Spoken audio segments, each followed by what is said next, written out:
Flow Capital, Bank, Gulfside Bank, Lakewood Ranch Commercial, and the Florida Business Development Corporation. What our sponsors have done, and we started a sponsor program 3 years ago, is really provided some of the funds and things so we can do more value add and have a greater impact on what's going on. And so a lot of what we do is a mission set and trying to deliver good quality product for our membership is a result of what they're providing. So we just want to recognize them and say thank you. With that, one of the things we've instituted, normally we would have a presentation from an individual sponsor that's sponsored the meeting, but given the venue, we're going to have a presentation from Atlas Insurance. So with that, I will stop talking.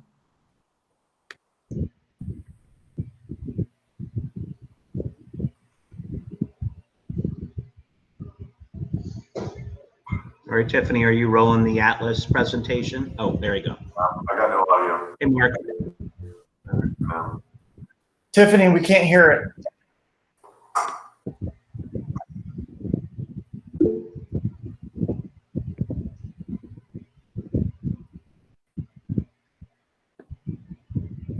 Appreciate everybody's patience as we work for.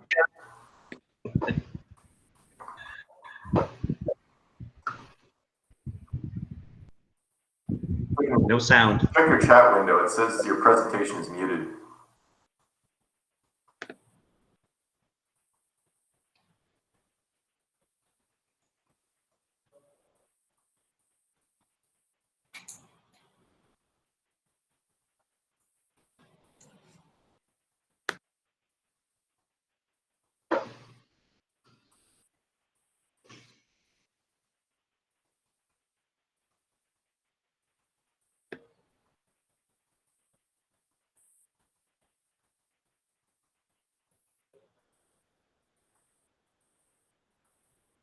As Tiffany's loading that up, I just want to point out that many of our sponsors, including Atlas, have been year sponsors, and we appreciate them and what they've done for CRA and what we're doing. Also wanted to give everybody a quick update that the board is working on trying to figure out more learning opportunities that we can provide using formats like this. And we're trying to put some stuff together. If anybody has topics that they would like to see covered as educational opportunities, please take an opportunity to use the chat window here and put in your ideas. We're currently exploring some things like GIS, using the GIS mapping tools for both Sarasota and Manatee County, and using those kinds of assets to better understand future land use and planning. We're looking at some other innovative things to do. You should have gotten an email from CRA in the last few months, a couple emails showing the CCIM and some of the other courses that we've linked to. So we're trying to, during this time where we can't meet in person, provide some additional value add educational opportunities, but we're always looking for more and different things, and appreciate anybody's input. You can throw it in the chat window. You could email me directly, and we can go, explore any ideas that are out there, or you can always call any of the board members. Looks like Tiffany's got this loaded back up, so I'll turn it back over. Hey everybody, I hope you're doing well. My name is Mark Soboleski. I'm a producer here at Atlas Insurance in Sarasota, Florida. We are proud sponsors of CREA and look forward to being a resource to you and your clients for years to come. We've been very, very active throughout the years in the commercial property niche, and we've seen quite a bit. Clearly, this is a unique time for everybody, and so what I'd like to do with just a few minutes here today, and again, we thank you for allowing us the time, is give you an update as far as what we've been doing as an agency with all of our clients and how we've been trying to help them navigate everything that's come along with COVID-19. And there's been a lot of different effects. Everybody's been hit a little bit differently, but the key is to try to manage what we're dealt and come up with a great risk management process moving forward.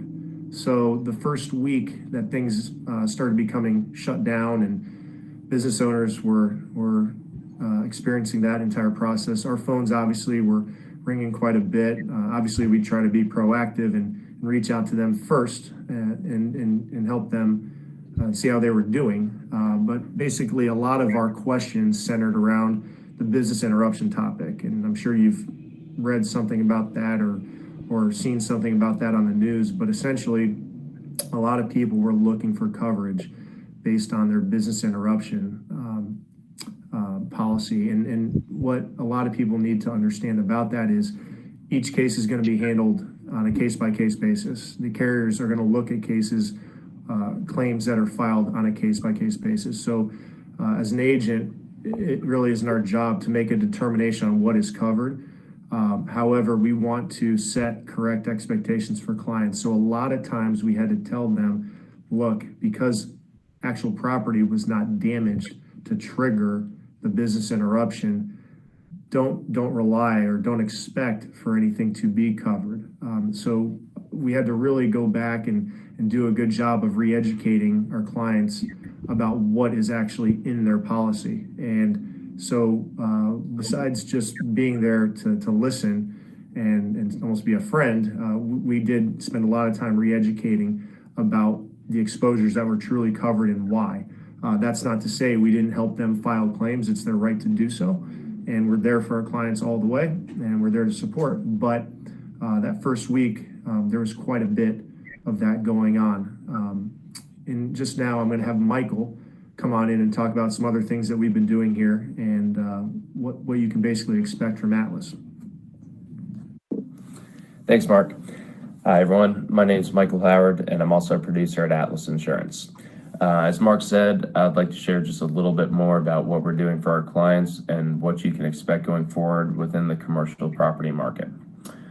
So in addition to advising on the business interruption coverage, some of our clients have been asking for deferred insurance payments or for us to work with them and restructure their insurance payments to ease some of the cash flow problems that they're having. We've been helping many of our clients restructure their insurance payments, revise their exposures, and rating bases to more accurately reflect their new reality, as well as lay up some of their commercial autos that they're not using to help reduce their auto insurance premiums. For example, many of our restaurant clients who've been the hardest that were hit, we've been working with each of them to revise their exposures and their revenues, which help their general liability premiums, as well as their payrolls, which helps their workers' comp premiums in the short term. Outside of insurance, Atlas has been supporting the local community. In the past 3 weeks, we have donated over 100 gallons of hand sanitizer to assisted living, CCRCs, medical clinics, and other senior healthcare related organizations. Now, going forward, there's a few things that y'all should expect as it pertains to the commercial property market. Before COVID hit, we were seeing 5 to 10% increases across the board on most commercial properties, and we expect this trend to continue. In addition, one of the major changes we're advising our clients on that's non-corona related is the remapping of the flood zone. Within the next year, Manatee, Sarasota, and Charlotte counties maps will be finalized, and we're expecting to see some major changes. Currently, any client whose flood zones have been changed are going to be notified, so they're not caught off guard and surprised at renewal. For the properties that you represent, own, or manage, it's going to be really important for y'all to understand exactly what these changes are, because there's going to have some major impacts on the premiums that you're paying, as well as what the requirements are from banks or any loans that you have on those properties. So in order to keep things short, I think that about sums up what we've been doing to help our clients and what you all should expect going forward. Thank you again for your time, and thank you to CREA for this continuous partnership. Hope you all have a great one. Again, we'd like to thank Atlas for their sponsorship of this meeting. And with that, I'm going to turn it over to William Wilson after one more plug. We have a finalized date according to our golf committee for the CREA annual golf meeting. You might want to throw it on your calendars now. It'll be Monday morning, October 19th.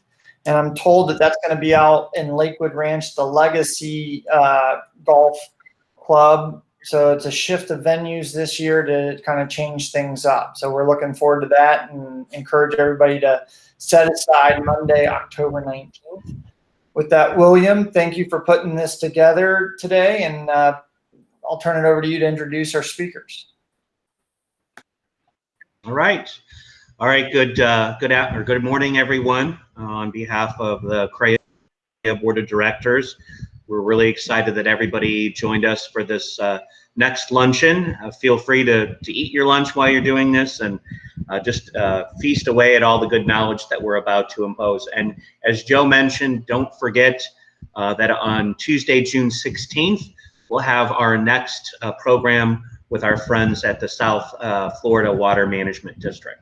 So today we have Reed McCullough and Don Scarlett here to talk about a plethora of issues around commercial real estate, items that realtors should be thinking about, best practices, things to avoid on a myriad of topics.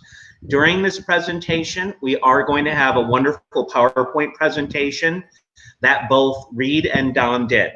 If any of you, when this luncheon is over, would like to receive a copy of the PowerPoint presentation, please just email Tiffany Long and she will send that out to you. Further, we'll look to wrap this up, a little bit closer to past the hour. And at that point, we'll open it up for questions.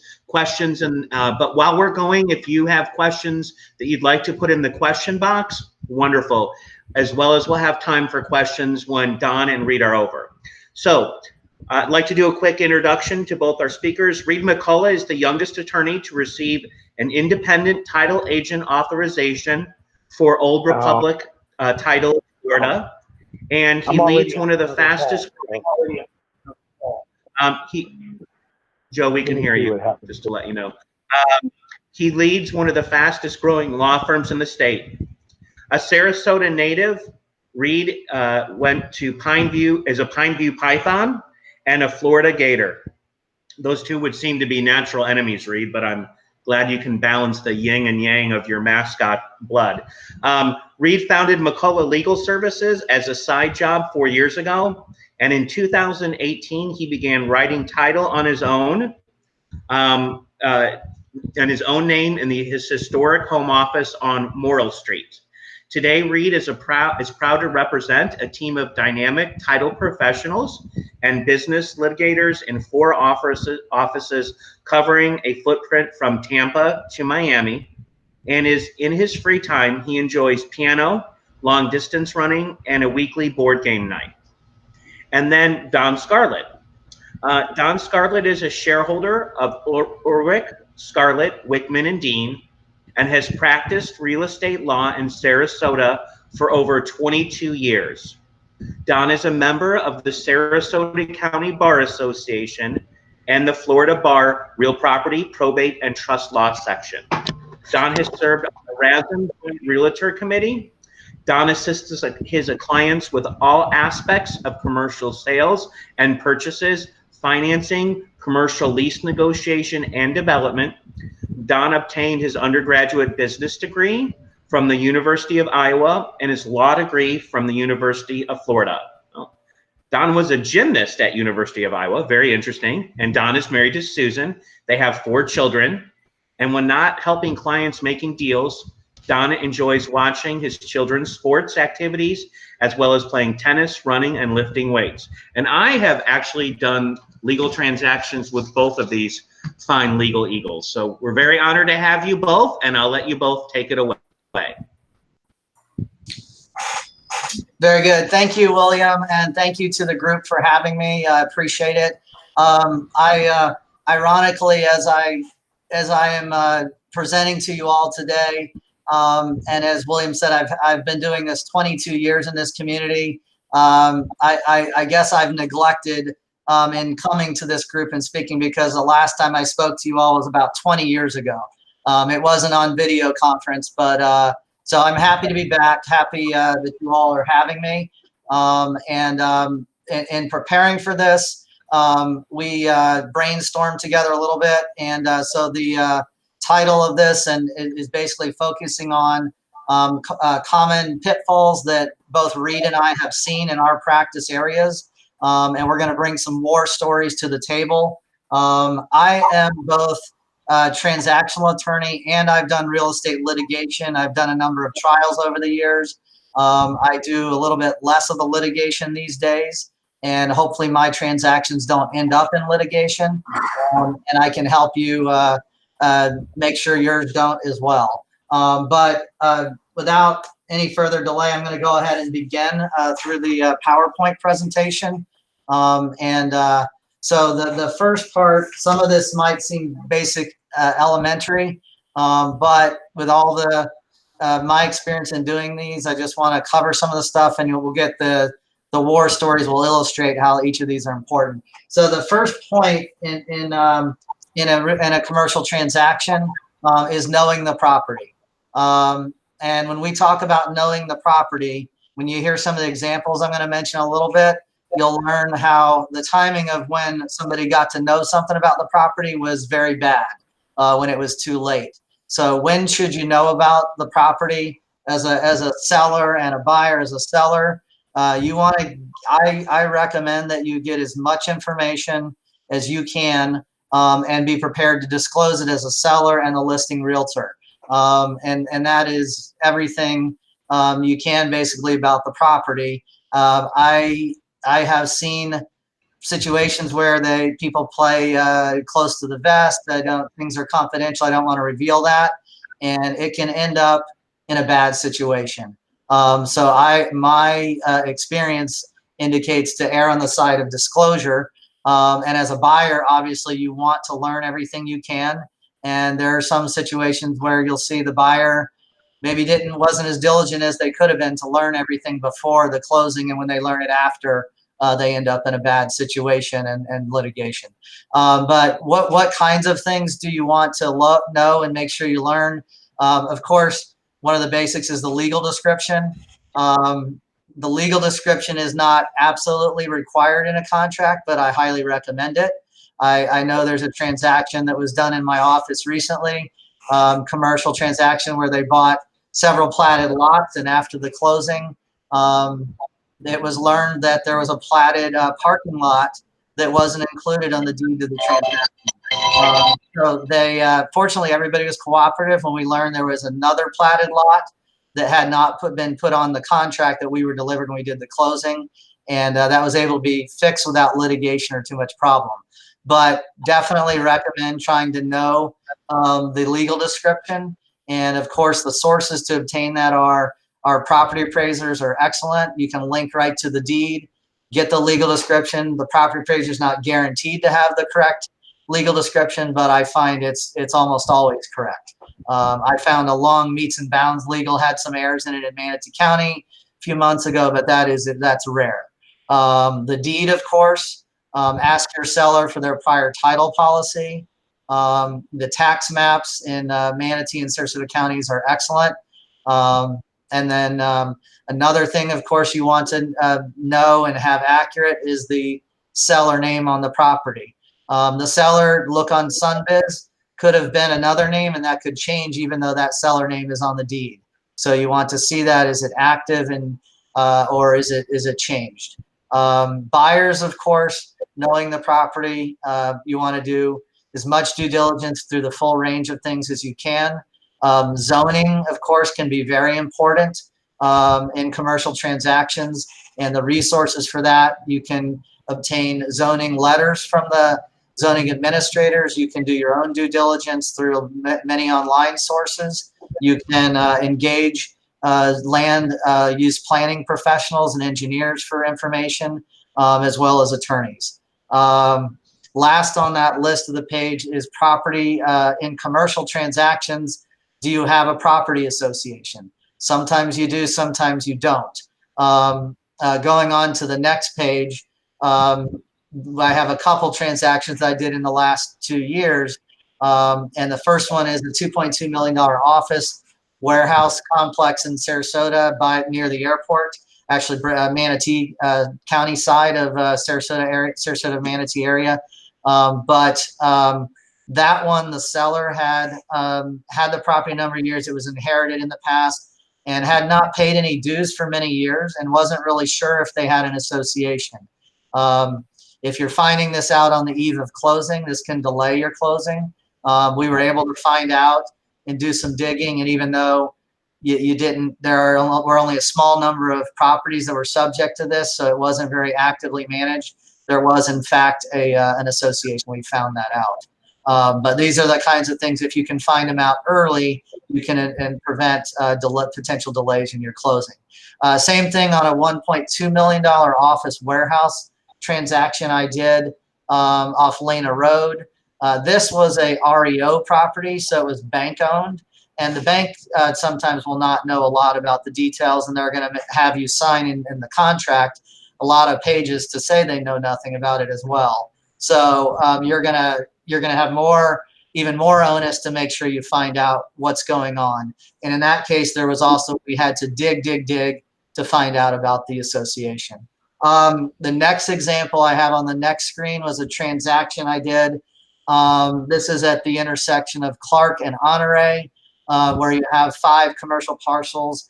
I did the transaction on U.S. Renal Care of Palmer Ranch, a newly built property that was bought by the end-use buyer from a national renal care company that constructed the property. In that case, we were again looking, is there a property association that has dues requirements and everything?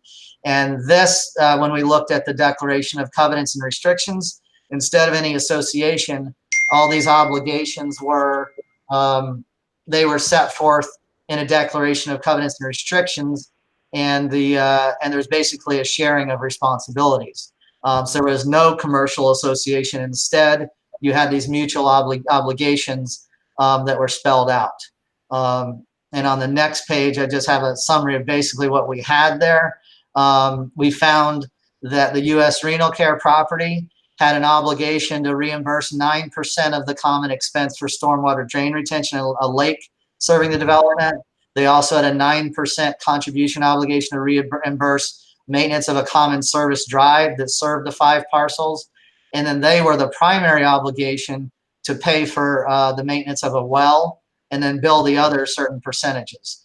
In finding this out and reviewing the title as the attorney and advising my buyer client, I then asked the sellers what they knew about it, and basically the answer was nothing.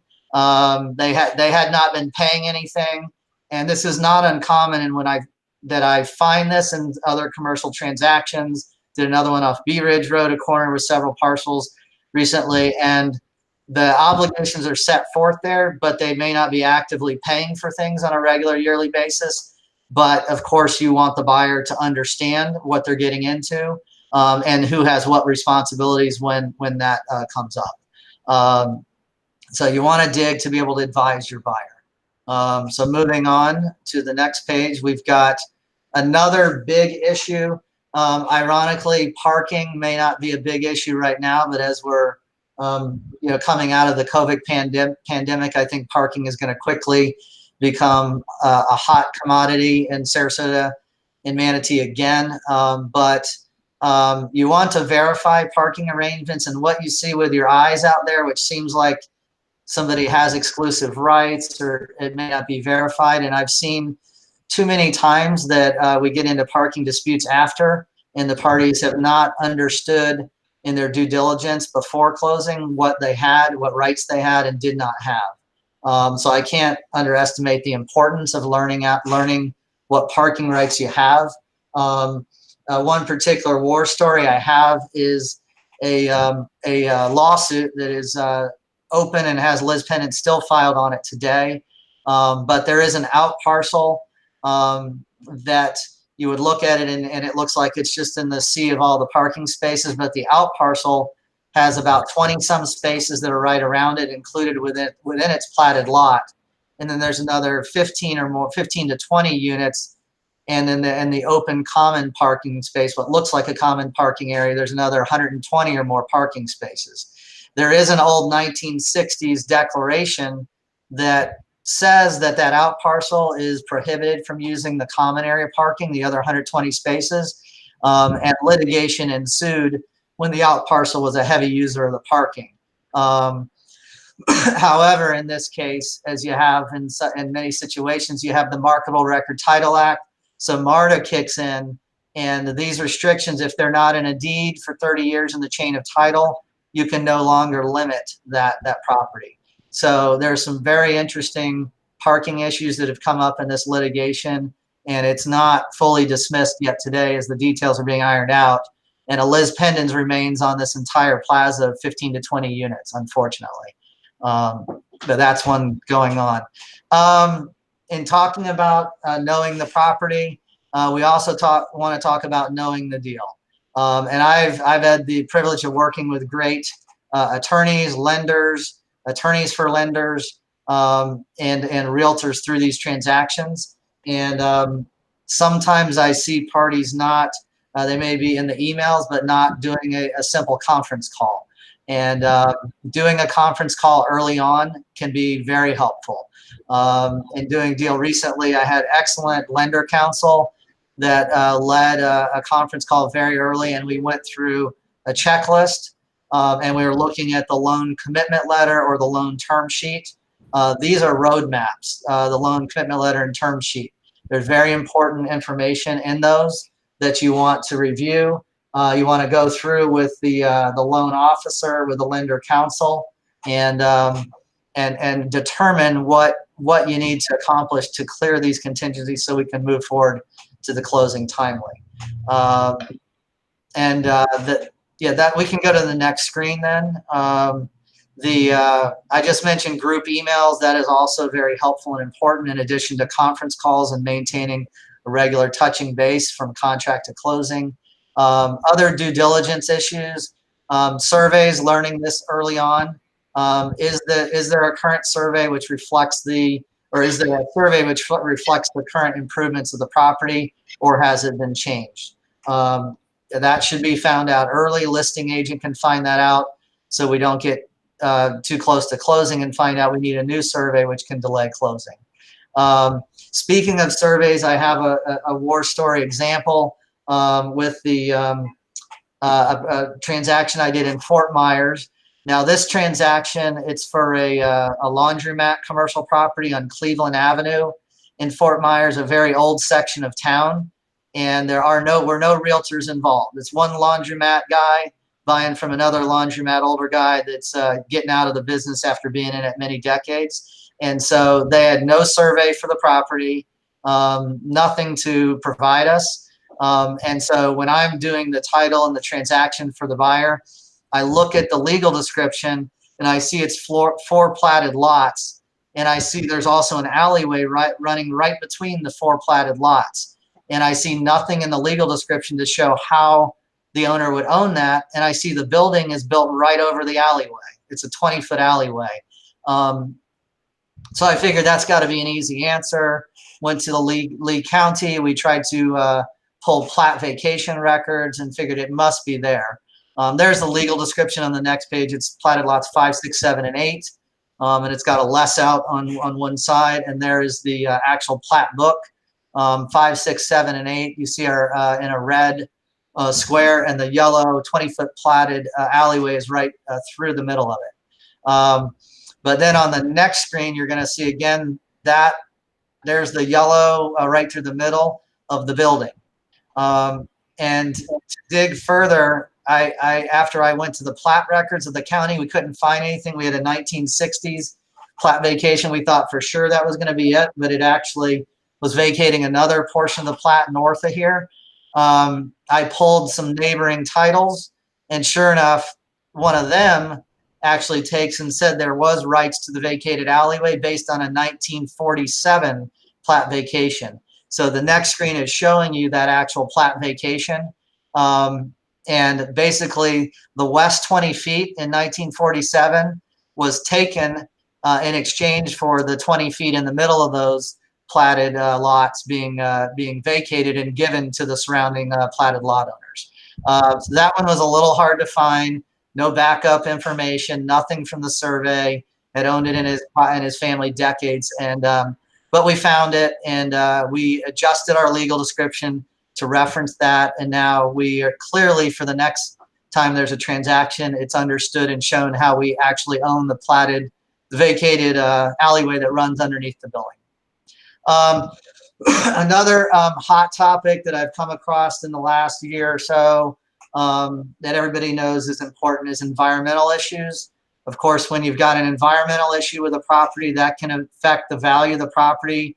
When the property carries with it liability for future cleanup costs that can be incurred by the owner of the property. In a car repair shop deal that I did in Bradenton in the last year, I found that the property was under the LSSI initiative. It had a score. It had abandoned tanks removed in the 90s. So it was under the Abandoned Tank Restoration Approval Program, where under the state of Florida in Chapter 376, the state of Florida takes care of the cost of any ongoing environmental monitoring and assessment that's needed. And in this particular property, we got all the information. Seller with an excellent listing realtor had gathered all kinds of good information on what they had done before. We engaged an environmental company that did a phase 1, and the environmental consultant was very helpful in talking to us in real plain English and evaluating that and learning that the exposure was very limited and the buyer was comfortable proceeding. So you can have environmental situations, get a handle on them, and move forward. Moving on, we've got another environmental issue that I saw was on a lease premises, and this one was really just that we had the tenant really did not get enough information to understand what they had on their hands, that the landlord put in that lease that the tenant's going to have ongoing site assessment reporting obligations, and it was a surprise, and it kind of was slipped in there on the tenant, and that was led to some litigation. And next screen, this is just one thing I wanted to mention as something I've seen, and this is one of my cases I didn't get in the transaction side. I was hired in the litigation side, but it was when VistaServe was sold many years ago. There's representation sections in these commercial contracts, as you know. When you have an attorney drafting it, often they will go to town on putting lengthy representations, and it is a very good thing to make sure your seller has read all those and knows what they're saying, and actually is saying, yes, that's true, or not true, or no, that's not true, and let me tell you about something else. So in this particular case, there was a representation in there that there were no credits or offsets with respect to any accounts of the business. In this particular case, there were probably around 1,600 plus or minus accounts, and there actually, in fact, was about a $300 to $400 credit, a deposit on the end of these little service contracts for commercial dishwashing machines, and at the end of it, the customers were cashing them in. You multiply that, you're talking about a $500,000 surprise that led to litigation. So that I just can't emphasize enough to be sure to know those seller representation. If the attorney's doing the drafting, don't always assume that they've covered it with the seller as a listing realtor. Make sure that seller has read those and is good with them and answered the questions there. I'm going to go ahead and move to the end and skip some of these last slides. There's just one. I'm not going to get into leasing to leave some time for Reed, but there was one leasing legislative update I'll mention in preparing for this. We have a great improvement to the Florida statutes on requiring 2 witnesses on leases. That's gone out the window. The statute is changing and making an exception that for leaseholds starting effective July 1st, we're not going to require 2 witnesses on a lease anymore. And I had litigation in the last year on behalf of a tenant when a landlord bought a building, came in and starting clearing out long-term tenants that had many years left on their leases because they did not happen to have 2 witnesses on all those leases. And that was a very sad situation. So with this change in the in the statute, you won't have some of those disputes and the plethora of case law anymore that we've had on that area. But with that, I'm going to go ahead and turn it over to Reed, and please go ahead and leave more comments, and we'll circle back to questions after Reed has a chance to talk here. All right. Well, thank you, Don, and thank you all for attending here. I really appreciate it. Again, my name is Reed McCullough, and between me and Don, we've put our heads together over the last couple months to come up with something that we think can help you. Now, as involved commercial realtors, I would say you guys are probably on the far right side of the bell curve of involved and active participating realtors. So again, like Don said, a lot of this might be basic, but I just want to review and sort of get into some of the things that I see realtors falling short on, and I guess there's some other cases where I see them kind of crossing the line into legal and tax advice, which is, as you know, just full of hazard. So without further ado, I wanted to start with just the over-involved realtor, the person that that I'm sure you've seen this on your deals before, the people getting involved in legal advice or in tax advice.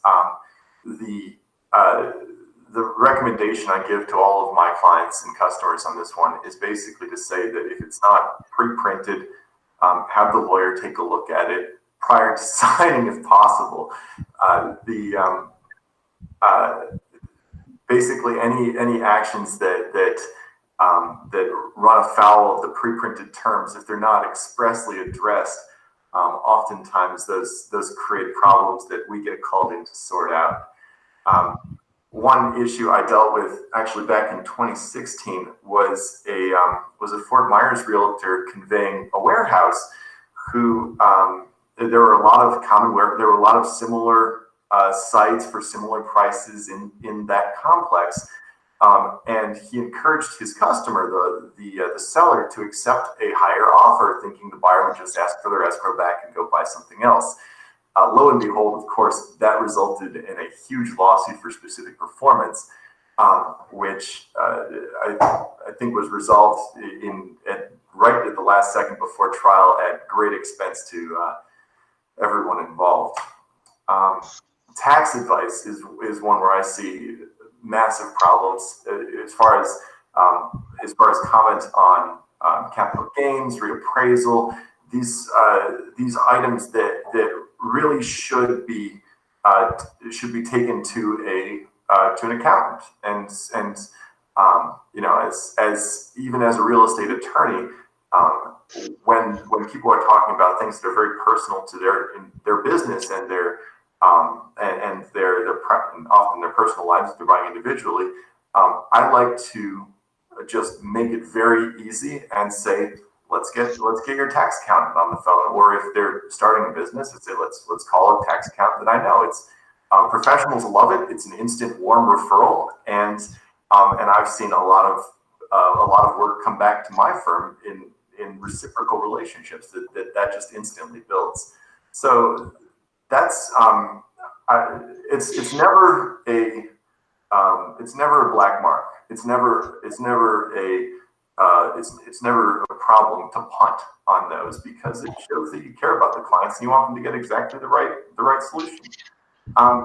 The flip side of that, as I'm sure everyone has interacted with, is under-involved realtors. People think their jobs are done just as soon as the contract is signed and check out.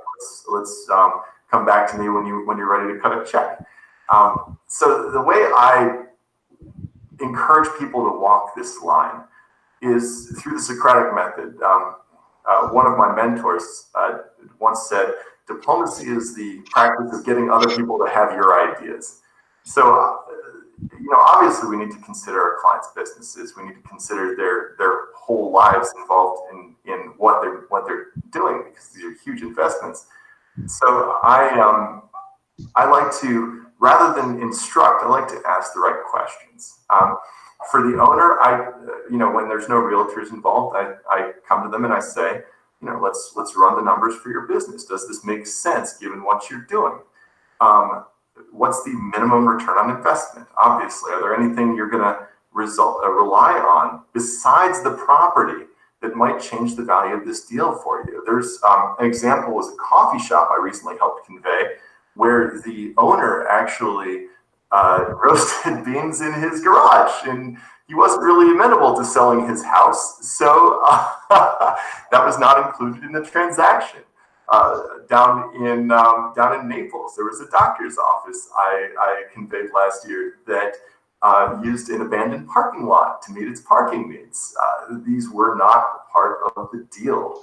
And I also asked them, what's the opportunity cost? What would you gain by buying the property? You know, whenever people are looking at these kind of investments, I ask them, where could their money also be spent? And if the property doesn't become a gold mine, will you be able to maintain the business operations? Can you hold this property if it doesn't produce the cash you're expecting?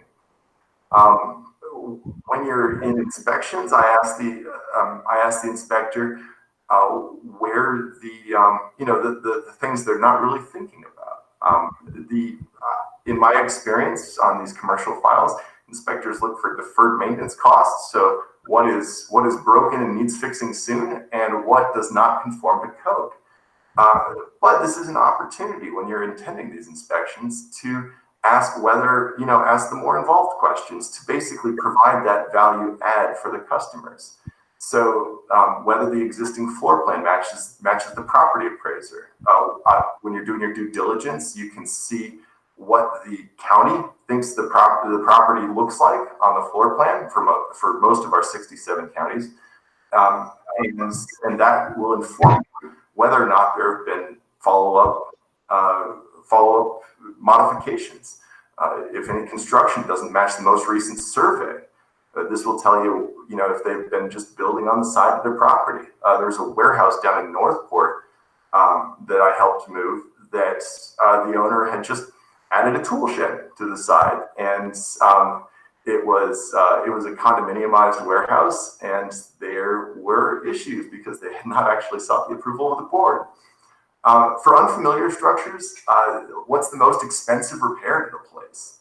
They're questions for the inspector, because if you've got the right inspection company, and I'm sure you guys have a million referrals for this, they will know with particular experience what sort of building they're looking at.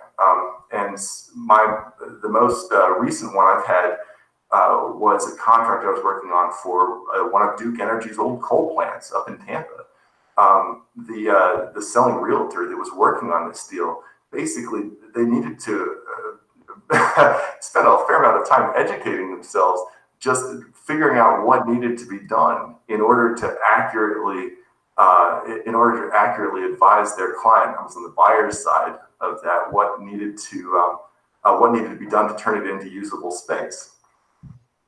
So one of the things I see as far as the lenders go, and I'm sure William can offer some commentary at the end here, is how they're structuring their financing in terms of the totality of the business. Now, when William and I worked together, we were working on an SBA financing. There's beyond the standard options, there's always another way. Is the philosophy that I like to adhere to. Is there's always some way to get it done. And when the standard options of SBA, seller financing, when those fall through, lenders are the best resource to get these sorts of things done, because in my experience, and I've been very lucky to work with some really good and savvy business professionals, they are interested in the outcome for the customer first and foremost. It might not net them a huge paycheck, but more often than not, the lenders, the commercial labs I've worked with, will walk away from a deal before they see the wrong result for their customer. So the example I worked on down in Naples, a title company needed cash for a new building, and they had no revenue in Florida yet. They were basically starting from scratch. But their New Jersey operation was flush. So a revolving line of credit sorted that out for them. and they actually managed to write basically an unsecured note in Florida, just using the revenue from their securitizing the revenue up in New Jersey. On the title side of things, I know Don and I have a pretty bird's eye perspective of this, but the support documents are everything. They will tell you everything that we have done in terms of the research on the property. And every title commitment that you receive has behind it a 10 megabyte file of images going back to the 50s in Florida, just like Don was showing us earlier with that 1967 ordinance. And most title companies don't produce these. In my research, in my work as representing when somebody else is writing title, it seems to be they either don't think their parties are very sophisticated, or because they aren't. They're not really reviewing anything beyond the bounds of the commitment and the requirements.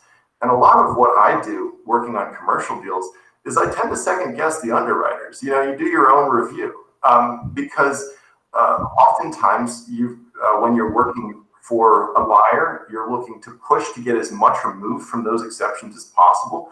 Or for the seller, you're trying to make sure that nothing that goes out on a title commitment comes back to you.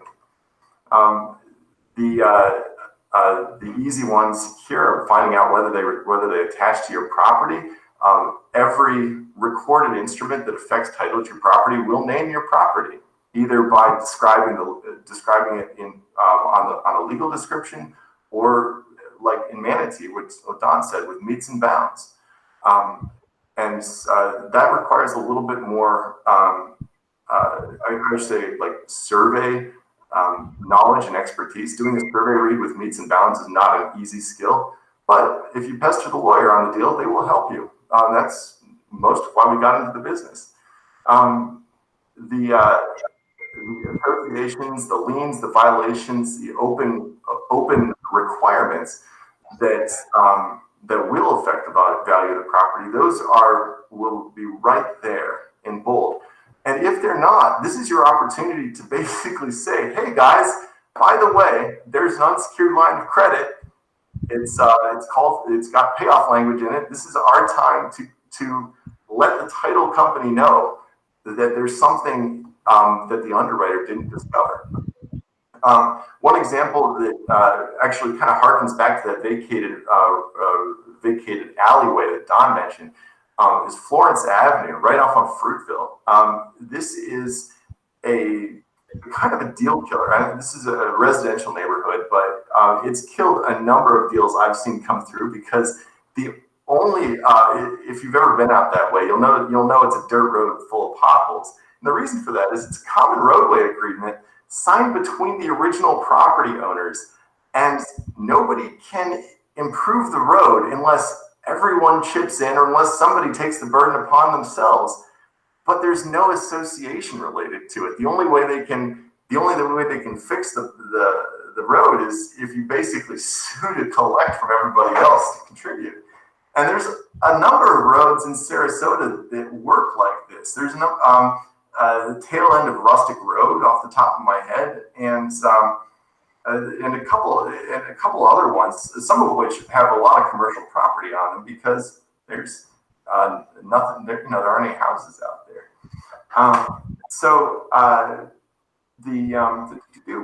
The lien search and the payoff, these are a constant issue, obviously, to everybody who's worked on these on deals where you're looking at distressed properties. The county is vicious about enforcing their code enforcement liens, and you will find yourself dealing with them on the daily if you're dealing with distressed properties. The nice thing is, though, they're fairly amicable at the hearings. So if you've got the opportunity to attend a hearing, to set it up, to get your customer a discount, then I absolutely recommend extending contracts to the point where you can get that hearing done, because that's the difference between thousands and thousands of dollars. That if an inattentive realtor just lets that ride, a title company might just get a payoff and remit. They don't, most title companies are not going to cast a critical eye on that. And it's, I think it's to the credit of some of the real estate attorneys in town that they're so on the ball when it comes to that sort of stuff, because a lot of entities I've seen, particularly in South County, Charlotte and Fort Myers, will just let it ride. They won't object to any, to $1,000 grass cutting lien, and they'll just let your client pay for it. So absolutely reading doing the homework, reading the exceptions with a critical eye, reading the requirements, and the backup documents behind it is just absolutely crucial to making sure your customer gets the best value for what they're doing. And like I said earlier, disclosure. Your seller is, some sellers will sign, dozens of pages saying they know nothing. And like Don said earlier, and other sellers will have the opposite problem. They will know exactly what's going on, and they will just not out themselves until the last second. I've had transactions where the seller was seated at the closing table before he admitted that the reason that he didn't want to tell us his social security number on the phone was because he didn't actually have one. Or sellers that, I'm sure you've seen this, will call in and say, by the way, I'm in France this weekend. I'm going to be signing through a power of attorney that doesn't have the necessary notary requirement or something like that. The heads up ball and communication between all the parties is what makes a transaction go smooth. The biggest thing I deal with is parties that know what's going on and just don't say anything. The last thing, and I know we're right up against the 12:30 mark, is wire fraud. This is always a hot button issue. It's $1 billion industry for criminals, and they're always getting better at it.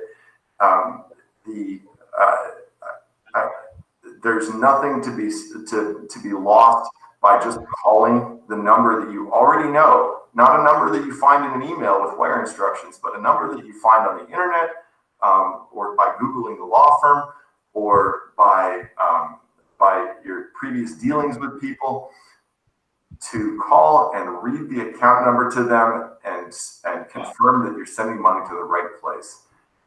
Because every day I see more and more sophisticated phishing attacks and hacks and compromised email addresses. The latest I've seen has been compromised email addresses with title underwriters.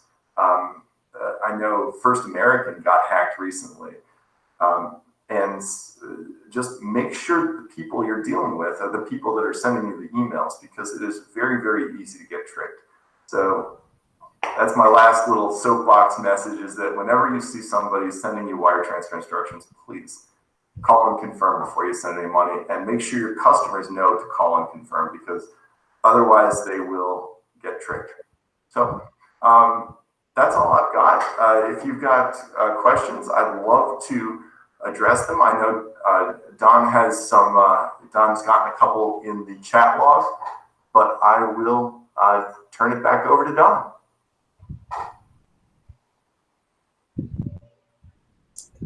Thank you, Reed. Yeah, the one question I saw in the chat log relates to the statute, which is 689.01.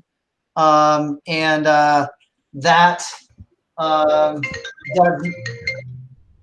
that one does not, the question was, does it go back and affect leases that are in place? And the answer is it does not. It's effective July 1st, and it governs when a lease interest is created. So anything that was created before July 1st is not governed by that. So you still have that issue. And believe me, there's many leases out there that are more than a year that don't have two witnesses on them.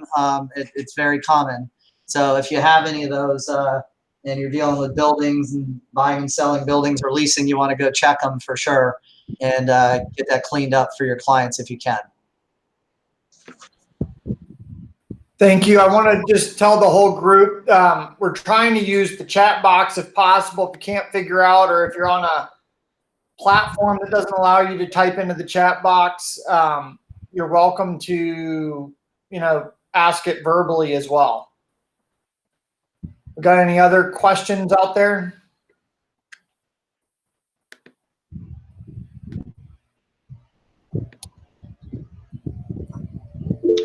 And again, to Joe and Don and Reed, if anybody wants this presentation, please just email Tiffany. She's got the PDF that Don and Reed put together for distribution. I have a question for Reed that comes off of what you were talking about with the tax advice.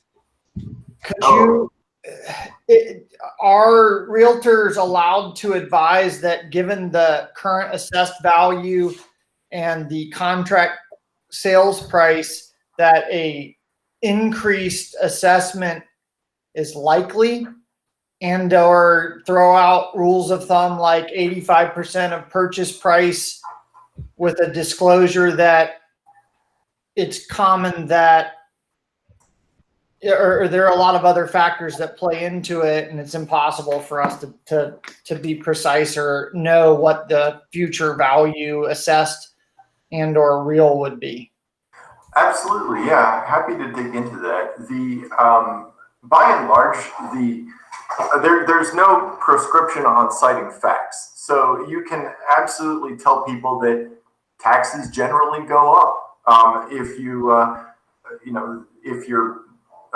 buying, like for instance, when clients or customers are buying new construction, and the taxes are artificially low because they were appraised based on the vacant land value, you can let them know that taxes are appraised on the first of the year. That's when the appraisal's locked in. So just like exemptions are locked in, and and next year you can tell them the appraiser will be using the value of the completed construction. That's a little less in the speculative realm. You're not relying on the professional judgment of an accountant, for instance. In terms, the questions you're looking to avoid are, what's this going to mean for my capital gains, or what is this? How is this going to be reported? Those are the kinds of things where you want to sort of steer them. Say, you can say, in my experience, when I did this for another guy, X happened. However, you want to put that big fat asterisk here. Not a tax accountant. I would recommend talking to my buddy Karen, my buddy Tim. The tax accountant that you have in your Rolodex that you go to for this sorts of things. Yeah.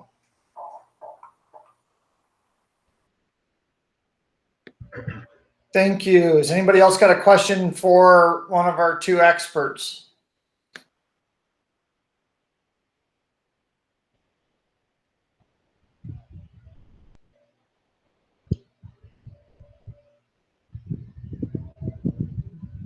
Wow.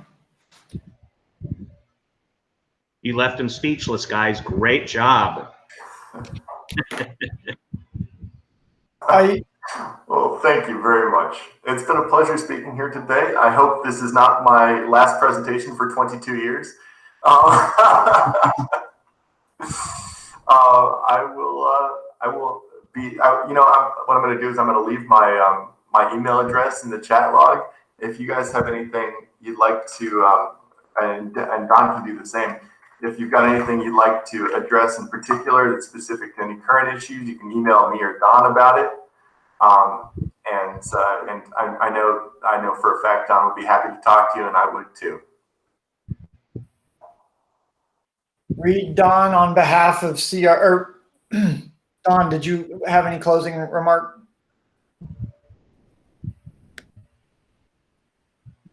your microphone's Me on. myself. Yeah, no, thank you, gentlemen. I appreciate it. I appreciate everyone having us as well. So, and I just put my email in the chat there if there's any other questions people want to get to me directly on. So thank you all very much. Reed, Don, I want to personally thank you on behalf of our CREA membership for the time and effort that you've put into the presentations and for the knowledge that you've passed along. We thank you for that. I'd like to thank everybody who logged in. We are looking forward to getting these to be in person in the near future again. And thanks for everybody working with us and working on the platforms that we have available to us. And looking forward to seeing each of you in person again. Want to remind everybody that our next function is a Friday pitch session. That's open to all of the CREA members and sponsors and affiliate members, and is a great place for folks to utilize to try to drum up business in what's becoming an increasingly slow period here. So everyone's encouraged to do that. Look forward to seeing many of you back on this format on Friday at 9 a.m. Otherwise, good luck selling or leasing some product. Thanks, everybody, and have a great day.